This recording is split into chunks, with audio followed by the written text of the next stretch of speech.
I'm going to be talking this afternoon. Somebody said, what do you want to call your talk? And I said, I don't know. Let's think of something grand. How about MS, my part in its downfall, which you could, you can say that and hum the national anthem at the same time. So I want to tell you a story, my story. Is that okay with you? Okay, if you have any problems at all, just start heckling. I respond to heckling. The Chinese have a curse, and the curse says, may you live in interesting times. And of course what they mean is, may you live in times when a lorry full of cow dung descends upon you. But I think they use the word interesting because they can't pronounce the word lorry. So, I used to be somebody. I used to walk down the street and be cool, but these days I go down the street and people point and whisper and they say, oh my God, Justin Bieber has aged. When I left school, I joined an Episcopalian Morris dancing trio with two young women. We called ourselves the Doug Anthony All-Stars. Those two young women have since had the op and are men now, but one of those young women is called Paul McDermott, and if you've seen Paul on one of his many TV shows, that's his actual size. The name of the other girl eludes me, but let's call her Richard Fiddler, which, if you think about it, is quite a difficult name to have in high school. Why would you... Richard, short for Richard is... yeah, well, and we would remind him of this mercilessly. So we started as buskers in the streets of a little-known city called Canberra. And it was in the centre of Canberra, which is kind of like a plaza post-zombie apocalypse. And we'd be there every day and we'd sing our songs and do our routines. And then we thought, no, that's it. We're sick of this. We bought ourselves military uniforms, cut them into bolero jackets, and decided to take over the comedy universe. And the place to start doing this was, at that time, the Edinburgh Arts Festival. The Edinburgh Festival is the world's biggest arts festival. The fringe of the festival alone has over 2,000 acts competing for, one Scottish woman's attention, which I always got. So, we went there and all these comedians were launching their careers. This is way back in the 80s, like the 1880s, when the Queen was Victoria, and it was a very confusing time for everybody, including Mr. Jekyll. And we turn up there and all the comedians were calling themselves alternative comedians, which I thought meant they were funny every second day. But there was Ben Elton, Eddie Izzard, who used to collect coins for us when we busked, Josephine Brand, Jack D, and they all warned us, whatever you do, boys, don't play in the Bear Pit. The Bear Pit venue is not for you. They're rough, they're tough, you won't like it. And we said, you're kidding, they're rough, tough, they haven't heard of three middle-class boys from Canberra. So we book ourselves into the Bear Pit venue, which no other comedians would go in. And we knew something was wrong because everybody else on the bill had never performed there. Well, we went there and the venue was populated by Scottish skinheads and dockside workers and the women who like to hang around Scottish skinheads and dockside workers. Easy Morag, easy, the feeding will commence, So we sat backstage. The first act on was a guy called Bobby Sparks. And Bobby Sparks was a pretty big noise in the New York comedy scene. Bobby walked out on stage in Edinburgh, in Scotland, and said, hey there, I'm Bobby Sparks. Great to be here in England. And the Bobby Sparks show was over. Good night, Bobby. I mean, that's it. He didn't get to say another word. The next guy up was a mime artist. Mime, very popular in the 80s. We thought that was a career path. This mime guy came out and he was doing, mime, building invisible walls and tugging on invisible rope, I hope. He lasted about 30 seconds, which was regarded as quite a long time for a mime act in a place full of skinheads and dockside workers. And then two guys, skinheads in bobber jackets, got up and they kind of gently patted him on the back and said, I don't know, that'll do, mime, that'll do. And they took him out the back and they stabbed him with a chair. With a chair. I mean, why use a knife when there's perfectly good furniture available? They stabbed him with the chair. The cops asked us about it afterwards, and we said, hey man, we're from Australia, that's not a chair, this is a chair. And act after act after act was walking on stage and just getting torn apart, thrown off. One guy was just drenched in beer from above because the venue was kind of like a coliseum, so the audience was ringed above you as well as in front of you, and if they didn't like you, they'd just tip a beer on you. And Richard, of course, was just looking at all these people just not surviving on stage. And he was just starting to say, no, no, no, no, no, no, no, no, we don't have to be here. We don't have to be here. I don't have to be here. We don't have to do this. We don't have to do this. And I said, silence, woman. We're doing it. Because Paul and I had a plan. And the plan was, we just pick a fight. We go out and we just pick a fight. And that's what we did. Out we went. And I said, good evening, ladies and gentlemen. We're the Doug Anthony All-Stars. We're from Australia. Australia is a country where all of our ancestors were sent from England as convicts because they kept throttling the English in their sleep. Whereas you're all descended from people who didn't want to get in any trouble. Well, boom, up they went. They started screaming and shouting, and they were just not happy with this at all. And I started talking about Gallipoli, and I said, you know, we were dying by the thousands, and you were all drinking tea round the corner in Suvla Bay. And one guy says, we were not drinking tea with the English. And I said, no, mate, you were serving it to them. Bang, up they went. Oh, it was on. People were throwing glasses, big, heavy ashtrays, tables. I had a person thrown at me. It was happening for one and all. Paul was up in one of the rafters having a beer fight with this woman. So there was a bit of girl-on-girl action happening there. But I thought, no, that's it. This is getting out of hand. So I said, go to plan B, go to plan B. So Richard stopped the brawl by singing, God save our gracious Queen, long live our... No. He sang the national anthem and it worked. Because you can't have a bar fight to God save the Queen any more than you can make love to the Australian national anthem. You know, Australians, it just doesn't work. It just breaks the mood. Well, after we cracked that venue and survived, word spread like wildfire. Not only did we own that venue for the rest of the festival, but we sold out and for the next 10 years became the biggest selling act in Edinburgh, which really annoyed all of the Scots and the Poms. What could we do? We ruled that city with an iron condom. Oh, yeah, it sounds good, but you can't really feel anything. And we decided we're going to just use this same pick-a-fight technique with every festival we could get our hands on. So we started going around the world and did every comedy festival, every arts festival, and it always worked the same way. We did in Montreal, which they pronounce Montréal. We did the Just for Laughs festival. They pronounce it Juste pour rire. We walked on stage. And I said once again, hello, we're the Doug Anthony All-Stars. We're from Australia. We're going to be speaking English this evening because, let's face it, French is a dead language. Bang, up they went. The Canadians. I mean, the Canadians are the sweetest, most polite people on earth. You've heard that joke.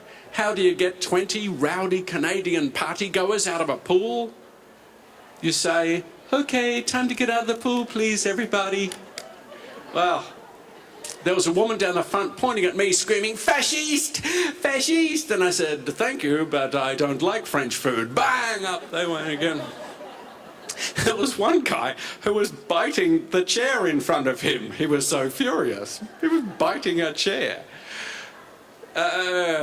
We did the same thing everywhere. Went all up and down both coasts of the US, survived Alabama. We only ever did one show in Alabama. I can't tell you why we never went back, but I'm sure you can guess. We played Germany a lot, because if you are conquering the world, you've got to do Germany, because let's face it, the buggers deserve it. And we played in Berlin. That was our favourite city, because it was West Berlin at the time, so we were surrounded by communists. They just weren't there. That we played a little venue called the New Eden, which is sort of a drag venue most nights. Drag venue, and then on Sundays, the Doug Anthony All-Stars. We used to play there, and it was just round the corner from Adolf Hitler's bunker. And one night, we finished the show, and this little old lady who'd been to several shows came up to us. She was wearing a brown fur, kind of, you know, a German hat, and she said, "I love this show. I love the singing and the dancing and the joking. It was just like the old days." She just must have got the wrong idea from our crew cuts, military jackets, and precision dancing. The highlight for us was playing at the Barcelona Olympics. Now, we didn't play in the stadium because they were, you know, dumb, but they weren't crazy. They put us in this park in the city called Parque del Ciutadella, which is really just proof that Spanish is English with extra syllables thrown in. And we were there on the main stage, and a few thousand Spaniards would turn up every night, and they'd be eating their paella and having a lovely old time. But we realised very quickly, none of our jokes are working. They're not laughing at any of our songs because they don't speak English. So we thought we'll just have to sing the nice songs. And if you ever saw the Doug Anthony All-Stars, occasionally, we'd sing a nice song. I will come for you at night time. And Paul McDermott would sing these songs as if he actually has feelings like that.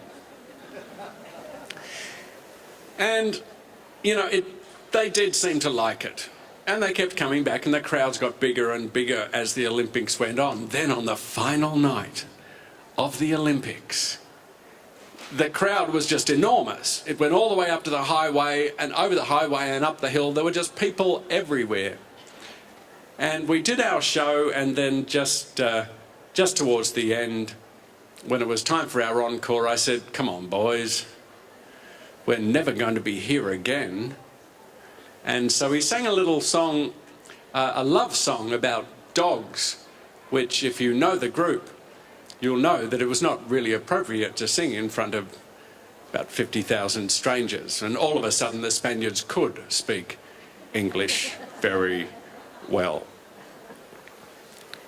But we never played Barcelona again. So, round and round and round, it was great fun, the Doug Anthony All-Stars. We lived like comedy rock stars. In fact, we invented the lifestyle, someone told us, of comedy rock star. Nobody ever thought of it before.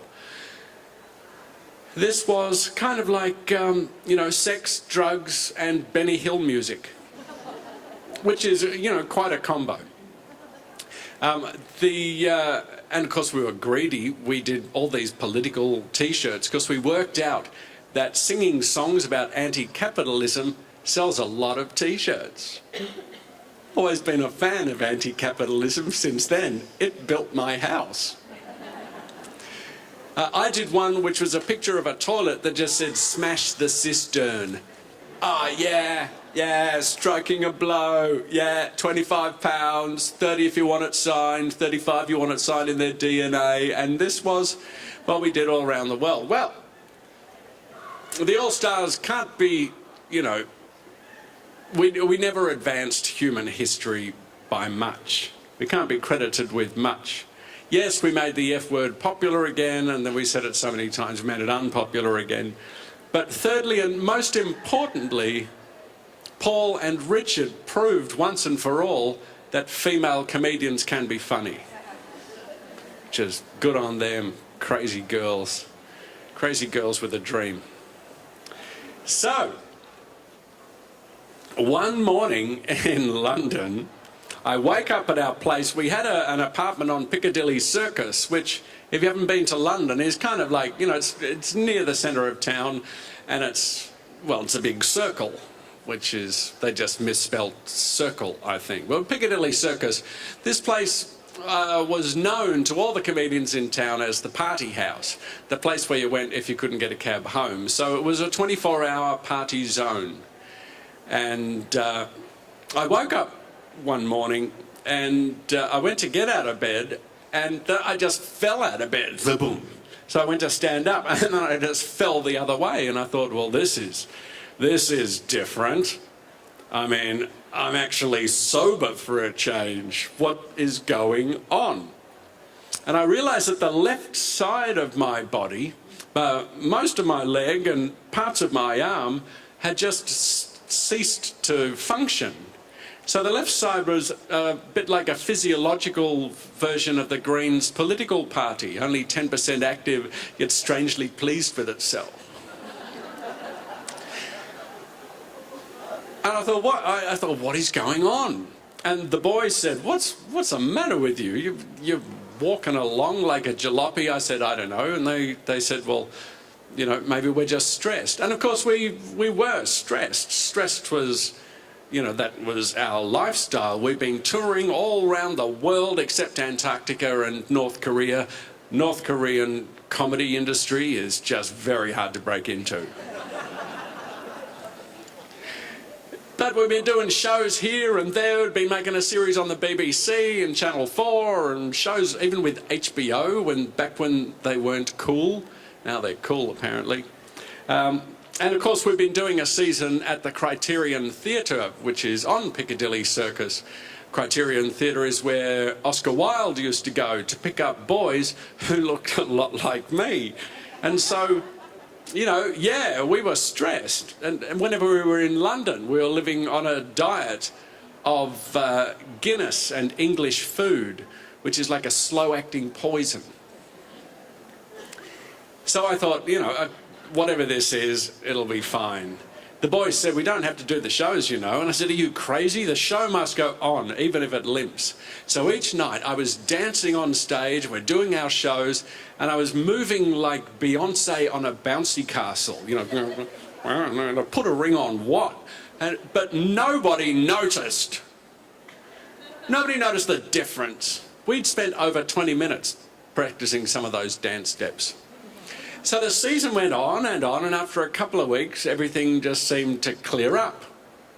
And so life went on, and touring kept happening. Now, I was the only one who knew that this kind of thing had happened before. When I was 19, my eyes stopped working. Now, I didn't go blind, although the Pope would have said I was a candidate for blindness, given my proclivities.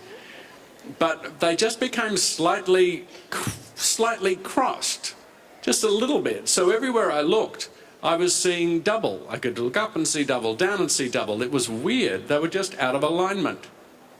And it was, when I was 19, I thought, this is very odd. So I went to see a GP, and this doctor was the one who diagnosed me as having slightly crossed eyes. He said, go home, get some rest, eat better, do some exercise, and if you keep your hands off it, that rash will clear up. Well, I didn't do any of that. But after a couple of weeks, my eyes seemed to kind of fix themselves. And so life went on. And now I didn't realise it, but a countdown clock had started to tick, tick, tick, tick, tick, tick, tick, tick. And every once in a while, I'd get these bizarre, sort of unrelated symptoms. Get buzzing in my head, pins and needles that felt like pins and needles in my hand or my knee, or something would go numb, something would sting, muscles would lash out violently, and if your buttocks have ever lashed out violently, you've been to the same nightclubs I have. But I didn't tell anyone, because I thought they would stop me from being a comedy rock star.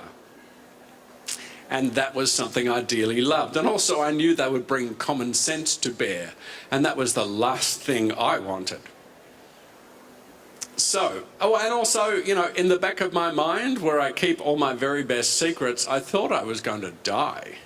And I was determined to die young and beautiful and busy and happy. Well, 3 out of 4 ain't bad. Okay, 2 out of 4.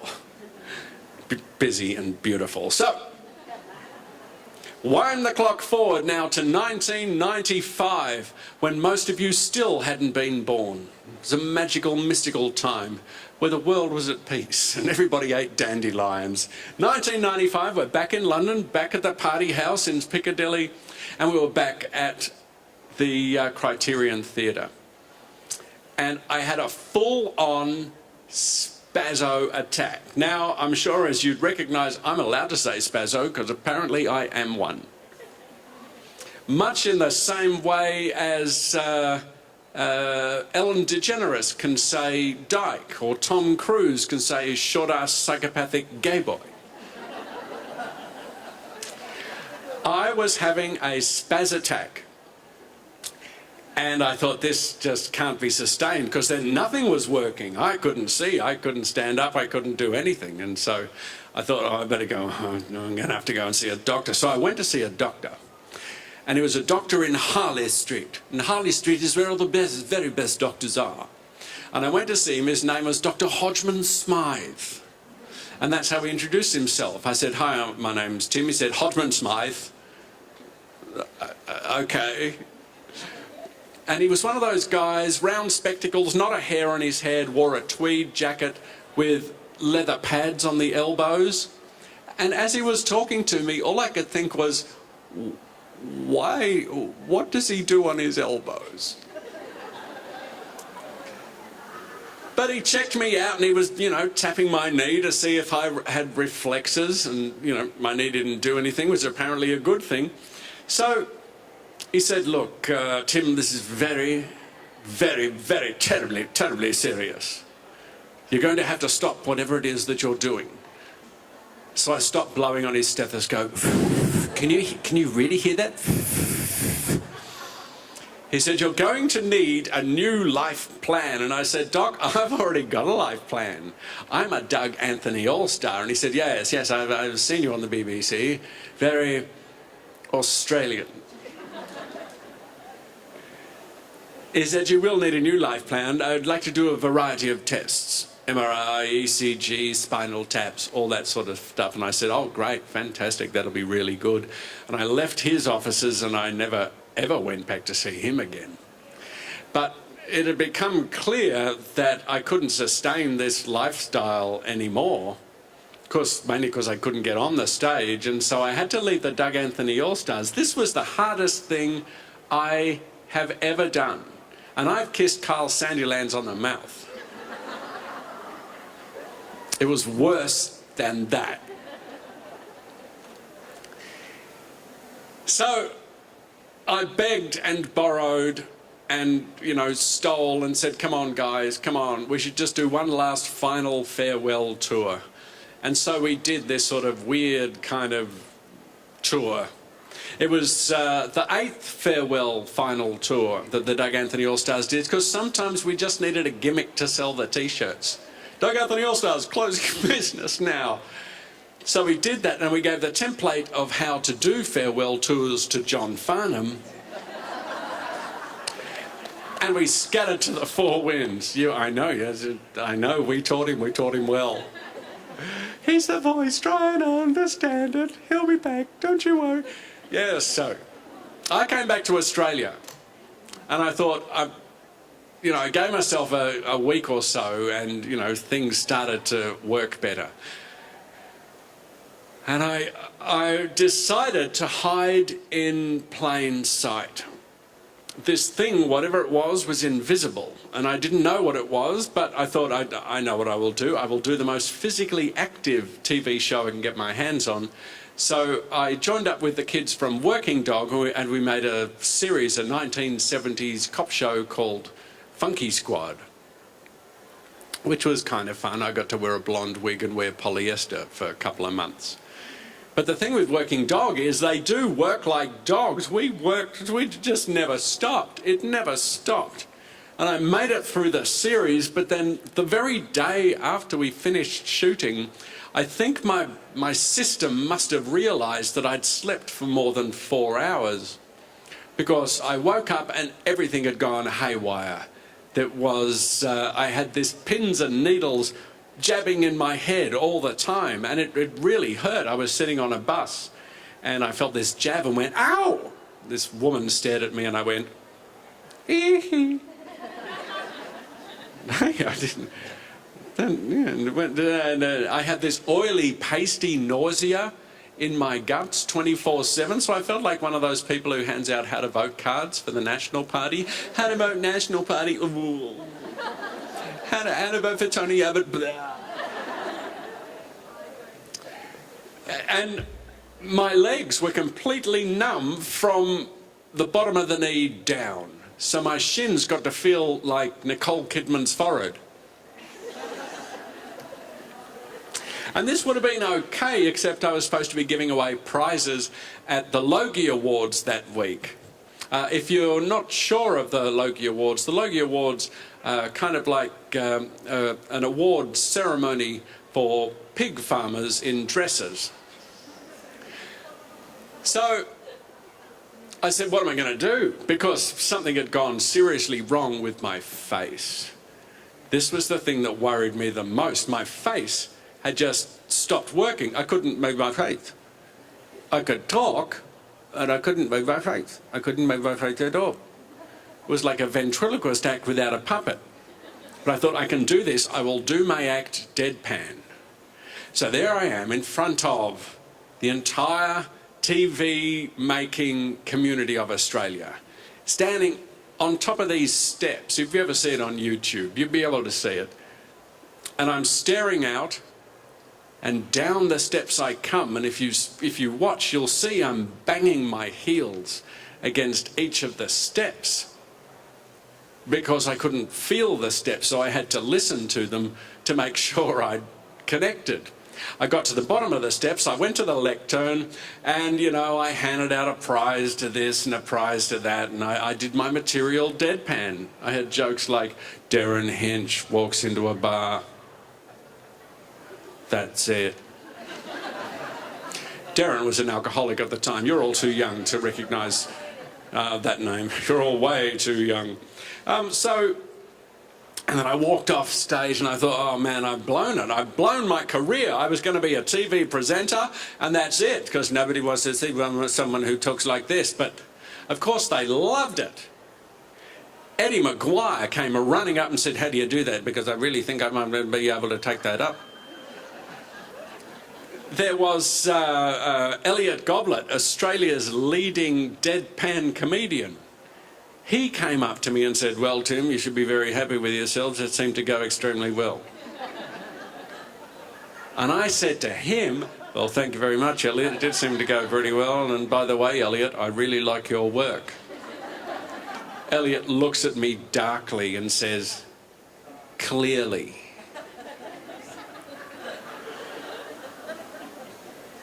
They offered me champagne, they offered me little French biscuits, they even offered me sex in the toilets. No thanks, Mr. Wilkins. They offered me a Channel 9 deal, a Channel 7 deal, a Channel 10 deal, a Foxtel deal, an ABC deal, and I think that's illegal. My legs didn't work, I couldn't move my face, I couldn't feel the hands I was shaking, and nobody noticed, because they didn't want to notice. So after the Logies, I had to lie down for about 2 months. Then when I got up, I took that deal with Channel 9. And why? Well, because Channel 9 was #1. They even had that theme song, we're still the one, yes, we're #1, still the one, get stuffed, we're still the one. Yeah, that was Channel 9. And when I signed with the network, I got to meet the owner of the network, a gentleman by the name of Mr. Kerry Packer. At the time, Kerry Packer was the richest man in Australia. I think these days it's Gina Rinehart is the richest man in Australia. And I went to see him and he said, welcome to the network, son. Now, to be on my network, you're going to need a couple of things. Need talent, You need warmth. I said, son, you're the new Graham Kennedy. Now, rack off. And so, well, he didn't say rack, but you can imagine. So, you know, I scarpered. It was nice to meet him. He was a very, you know, smart man. Then I went out his door and went straight round to the head of the network and said, I've signed with your network because I want to make a show that nobody else has the personnel, the guts, or the money to make. A little game show, the biggest in Australian history, called Don't Forget Your Toothbrush. That's exactly right. It was lots of audience participation. And so we went to make Don't Forget Your Toothbrush. How am I going for time? I haven't even started complaining about my mother yet. My mother, so Don't Forget Your Toothbrush was mammoth. We had our own air force of Cessnas and helicopters. We went 100% live. We had a crew of over 100 around the country. We had 70 cameras at our disposal. It just went on and on and on. And if you won the show that night, you were put in a car, taken to the airport and sent overseas to your holiday destination, which is why you needed your passport and you needed your toothbrush. It was as much fun as you can have with other people's underpants on, which I was doing much of the time. And so we did toothbrush, and that all went very well, and people seemed to find it largely amusing and very exciting. But, you know, it cost so much money. Eventually, Mr. Packer took away my toothbrush. Yeah, thanks for your genuine concern.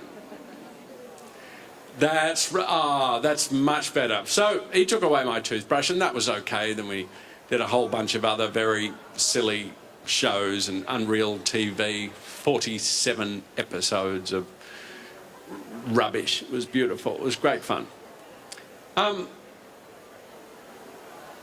then along the way, of course, I had gone to get an MRI because I thought I'll get the doctor to take a picture so he can look at me from inside as well and find out what all these ridiculous symptoms that came and went could possibly be. And if you've ever been in an MRI, just let me say it's not claustrophobic at all. And they took a photograph of my brain, and I took that round to see a neurologist. Now, a neurologist is someone who went to university for so long he doesn't know how to talk to girls. And he looked at this photograph of my brain and he said, yes, there we are. You see those little spots there? You see those spots? And I said, oh, yeah, I can see those spots. Those spots on your brain, you know what they are? And I said, yeah, it's cocaine residue. He said, no. Those little spots are clusters of tiny, tiny, tiny scars. And we call each scar, you know, a sclerosis. You've got lots of them, so we say it's multiple sclerosis. And I said, what?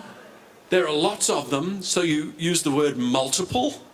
Where do you get your ideas? Not from girls, obviously. He said, no, it's MS. You've got MS. I thought, MS? Oh, good Lord. Well, I had to sit down, which is okay. I was already sitting down. Of course, I had MS. I couldn't stand up anyway. But he said, yes, so it's the good news is it doesn't kill you. But the bad news is it doesn't kill you. I don't know what it is about being a comedian, but people think that you're going to find everything funny. I'm still trying to find a way to laugh at Paul McDermott's haircuts. Well, they're just so small. He's like a little doll. So, MS. That's what it was. So what is MS? You might be wondering, well, MS spells the word Ms, which is why it's so unpredictable and takes so long to get ready in the morning. I'm with you, sisters. I really am. I'm on your side. And the way yeah, exactly. Now, the way it works is it's like having a gang of Parramatta football fans running around your system. And they're your immune system. People with MS have immune systems like, I got a flu, everybody else is on their back for a fortnight. I sneeze for 24 hours and it's gone. Because if you're exhibiting flu-like symptoms, all your little Parramatta fans go raging through your system to find out what's wrong, to find the virus. But if you're just tired and stressed and you're doing a comedy rock and roll tour, then what they do is they pick on the myelin in your brain, and myelin is like the rubber tubing around every nerve in your central nervous system. So, you know, as you can imagine, this is not the most effective health strategy available. There are two kinds. There's repeating, remitting, as in coming and going, arriving and leaving. I'm using jargon. How about this? Repeating, remitting MS is kind of like, you know, a love buddy who gets emotional. And just when you think they're gone, they're back, and they go, yeah, there was a person here, there was a person here. My mouth is not a toy, and then they're gone away again. Then they come running back, and they're writing red rum on all the windows. It's terrible. The other kind of MS is called secondary progressive. This is more like the married MS, where you're screwed for a lifetime. Oh, yeah, we'll talk to him. So, the way it, I mean, it doesn't mean everything's over. It just means it doesn't leave. You don't get to have a holiday, but you do get to have the most handsome man in the room.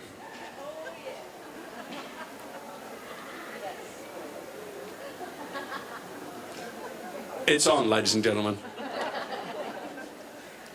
So, and there are a variety of drugs they can give you. None of them provides a cure, but they will help you handle the symptoms a little bit and to keep new ones away. I don't believe in naturopathic cures only because they don't work. That's just a little technicality for me. You probably know yourselves that people are always sending you crazy cures. Why, don't trust those people who've done the research and done the testing. Eat hookworms was the last one I got. Eat hookworms. But, you know, I'm sorry, if you are a naturopath, bite me. So you might be thinking, you know, did that bring a stop to everything? Well, no, you guys know, I don't have to tell you. You just have to find new ways to do new things. I can't be a stand-up comedian, so I've invented being a stand-down comedian, otherwise known as a sitting lazily comedian, which kind of works for me. And I go around the world and I do a show called Carry a Big Stick, because I carry a big stick, and it's, you know, it's always fun to meet new, exciting people. Another thing I thought I should do is I decided to fill the gap in Australia, which is that there are no people who teach how to write comedy stories. People teach you how to write movies, but it's always drama, which is why Australian films are usually very depressing. It's usually someone wandering lost with a water pot, you know, about to throw themselves off a cliff. So I teach people how to write sitcoms, how to write funny films, and I do that here in the States and the UK, because there aren't many people who do this. And Peter Spitzer mentioned Aristotle, and Aristotle told us how to write comedy 2,000 years ago. So that's been fun. I wrote a book called The Cheeky Monkey, which is, you know, if you're interested in comedy or you like having a laugh, worth grabbing a hold of. And I will spend the money wisely.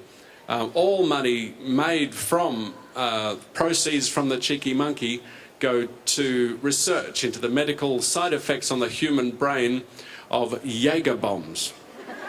Why does it hurt the next day? There's got to be an answer.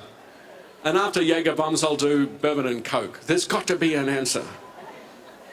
So I've had to adapt my life and change my life, but to be honest, in a way I'm busier than I ever was, and I'm happier than I ever was. Last year I got married to the most beautiful Canadian rational woman. You won't understand what I mean by rational, ladies, but seriously, a rational, beautiful, she's a model with a master's. And also, I've got to say, it might sound silly, but if I hadn't gotten MS, I wouldn't be as happy. My life wouldn't be as well suited to me. Because I'd spent a long time doing things that everybody else wanted me to do. And in a way, this has helped me say, no, actually, I'm going to do it my way. And this is what I'm going to do. So if I was going to thank anybody, apart from my beautiful Canadian wife, it would be the inventor of multiple sclerosis. Because without that, I'd be looking at another 30 years as a fading comedian, as opposed to the only teacher of comedy writing for movies and TV in the Southern Hemisphere. So it's been quite handy. But I will get out of your hair. The other thing I'm doing is I'm going to be running for the Senate. Well, a guy's got to have a hobby. And I've got no policies and making no promises. I've just got feelings. You trust that? Yeah, I'm running for the Senate. I was on Q&A the other night. Yeah, and the Liberal Party and the Labor Party both said, why don't you run with us? And I said, well, maybe you should talk to each other and make a swap out of their minds. But I'll be running as an independent. Only because, why not? You might as well do something. Oh, you'll vote for me, and it will be a disaster of national proportions. But one thing I'll be there to help is this NDIS thing, which I completely approve of. So everything else, apart from some fashion tips, which will be forced upon the nation, I won't have an interest in. But thanks so much for being here this afternoon, and God bless you all. Have a good one.